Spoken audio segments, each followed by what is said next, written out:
आप देख रहे हैं सिटी इंडिया न्यूज चैनल हक की आवाज। तेलंगाना के वजीर ट्रांसपोर्ट पन्नम प्रभाकर ने महबूबनगर दौरे के मौके पर मीडिया से गुफ्तगू करते हुए भारतीय जनता पार्टी बीजेपी पर सख्त तनकीद की और कहा कि खवातीन के हवाले से बीजेपी के रवैये और बयानात में वाज़ेह तज़ाद सामने आ चुका है। वजीर ने इल्ज़ाम लगाया कि बीजेपी ने कभी भी खवातीन को मुनासिब अहमियत नहीं दी। उनके मुताबिक खवातीन रिजर्वेशन बिल के मामले में हमने मुकम्मल ताउन किया, ताहम बीजेपी ने हदबंदी डिलिमिटेशन के मसले को खवातीन बिल से जोड़ने की कोशिश की। वजीर ने कहा कि बीजेपी ने खवातीन रिजर्वेशन बिल को सियासी मकासद के तहत पार्लियामेंट में पेश किया और जमहूरी अमल को मुतासर करने की कोशिश की। उन्होंने यह भी कहा कि तेलंगाना रियासत के क़याम को पाकिस्तान की तकसीम से तशबीह देना इंतहाई काबिल मज़म्मत है। उन्होंने बीजेपी रहनुमाओं से मुतालबा किया कि वह तेलंगाना के अवाम से गैर मशरूत माफ़ी मांगे। साथ ही उन्होंने सवाल उठाया कि जब कांग्रेस ने कौमी सतह पर एक खातून को पार्टी सदर बनाया है तो बीजेपी अब तक किसी खातून को अपना कौमी सदर क्यों नहीं बना सकी। उन्होंने रुकन पार्लियामेंट तेजस्वी सूर्या के मुबैना रिमार्क्स को पार्लियामानी रिकॉर्ड से फौरी तौर पर हज़फ करने का भी मुतालबा किया। वज़ीर के मुताबिक मौजूदा हदबंदी के अमल से जनूबी रियासतों को नुकसान पहुँचने का खदशा है। उन्होंने कहा कि अगर खवातीन रिजर्वेशन बिल को अलहदा तौर पर पेश किया गया तो कांग्रेस उसकी मंजूरी में मुकम्मल ताउन करेगी। మనువాద శాస్త్రాన్ని ఆచరించే మహిళలకు వ్యతిరేకంగా ప్రవర్తించే భారతీయ జనతా పార్టీ నటన కనిపిస్తూ ఉంది। 1980 ఏప్రిల్ 6 నాడు భారతీయ జనతా పార్టీ వ్యవస్థాపీకృతమైంది। 46 సంవత్సరాల్లో ఒక మహిళా అధ్యక్షురాలు లేరు వాళ్ళ పార్టీకి। జాతీయ స్థాయి అధ్యక్షుడిగా ఒక మహిళా నాయకత్వం లేదు ఆ పార్టీ। కాంగ్రెస్ పార్టీ స్వాతంత్రం తేవడంతో పాటుగా ఈ దేశ పురుష జనాభాతో పాటుగా సమానమైనటువంటి హక్కు ఉండాలంటే, ప్రజాస్వామిక భవిష్యత్తు నిర్ణయంలో వాళ్ళ భాగస్వామ్యం ఉండాలంటే ఓటు హక్కు మహిళలకు కూడా కలగజేసినటువంటి పార్టీ కాంగ్రెస్ పార్టీ। అంతేకాదు ఇలా స్థానిక సంస్థల్లో లేదా ఆనాడు రాజీవ్ గాంధీ గారు పంచాయతీరాజ్ యాక్ట్, దాని తర్వాత సోనియా గాంధీ గారు మహిళలకు 50%, ఇలా మహబూబ్నగర్ మేయర్ మహిళగా ఉంది అంటే కాంగ్రెస్ పార్టీ ఇచ్చినటువంటి ఒక ఆలోచన విధానం తప్ప ఇంకొకటి కాదు అని బల్లగుద్ది చెప్పేటువంటి ధైర్యం కాంగ్రెస్ పార్టీకి ఉంది। అంతేకాదు మహిళలకు రిజర్వేషన్లు తేవాలని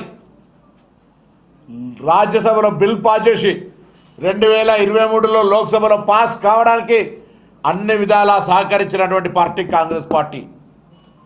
కానీ డిలిమిటేషన్కు దానికి లెంక వేసి మహిళా బిల్లుకు డిలిమిటేషన్కు మనం జనరల్గా చట్టసభ నేను కూడా ఒక పార్లమెంట్ సభ్యుడిగా 5 సంవత్సరాలు పనిచేసిన,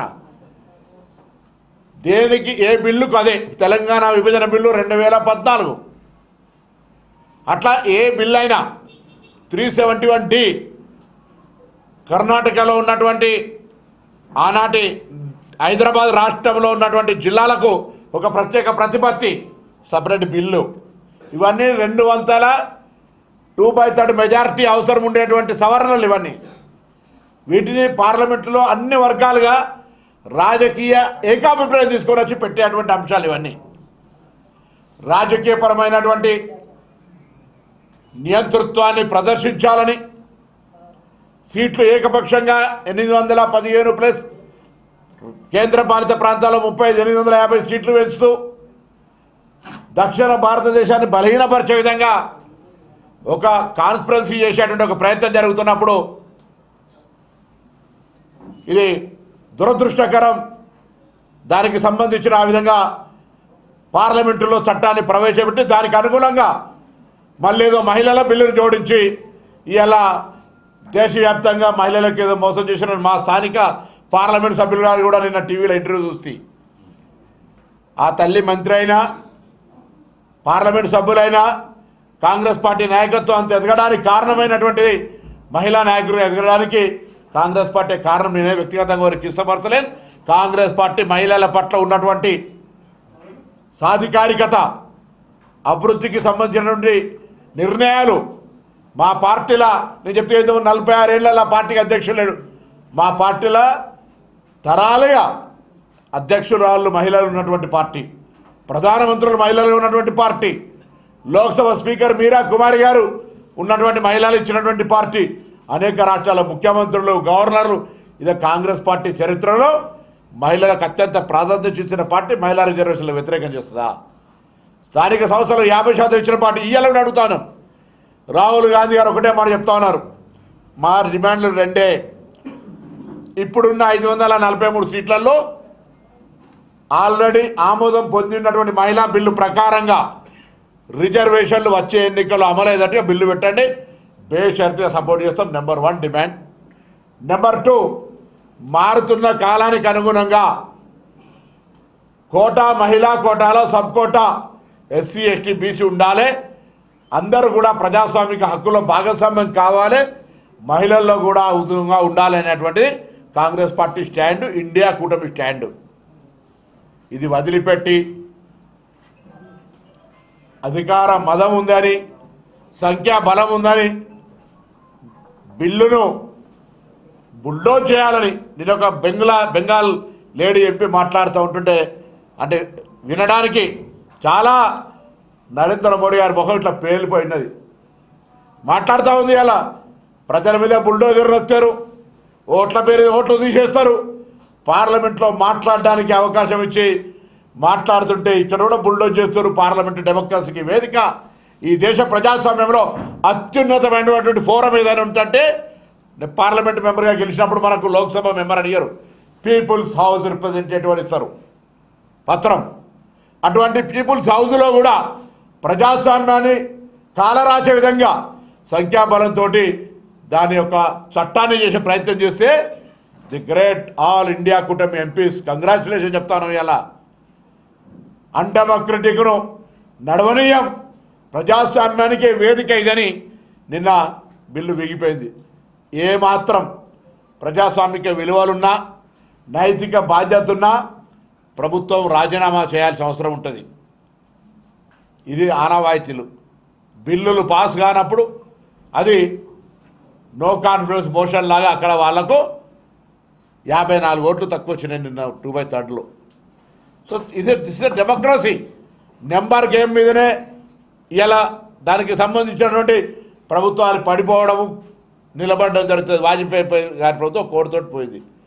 సో ఇలా మేము అంతా మరొకడే మాట చెప్తాను, మహిళలకు సంబంధించి మొసలి కన్నీరు గారుస్తూ మహిళల పేరు మీద రిజర్వేషన్కు సంబంధించి నేరుగా ఇప్పుడున్నటువంటి స్థానాలతో బిల్లు పాస్ చేసుకునే అవకాశం ఉన్నా, డిలిమిటేషన్ పాస్ కాదు, 2/3 మెజార్టీ లేదు అని తెలిసి కూడా దానికి దీన్ని లెక్క చేసినారు. అనేక బిల్లులు ఇండివిజువల్గానే బిల్లులు పాస్ అవుతాయి, ఇండివిజువల్గానే బిల్లులు ప్రవేశపెడతారు, ఇండివిజువల్గానే బిల్లుల చర్చ జరుగుతుంది.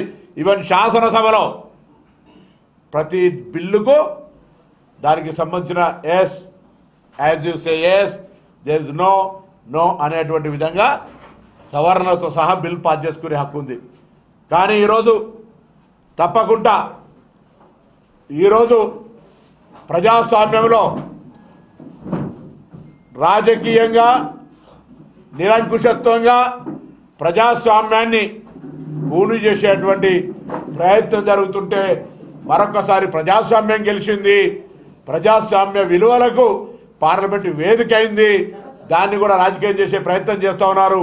ఏది ఏమైనా కాంగ్రెస్ పార్టీ మహిళా రిజర్వేషన్లకు కట్టుబడి ఉంది.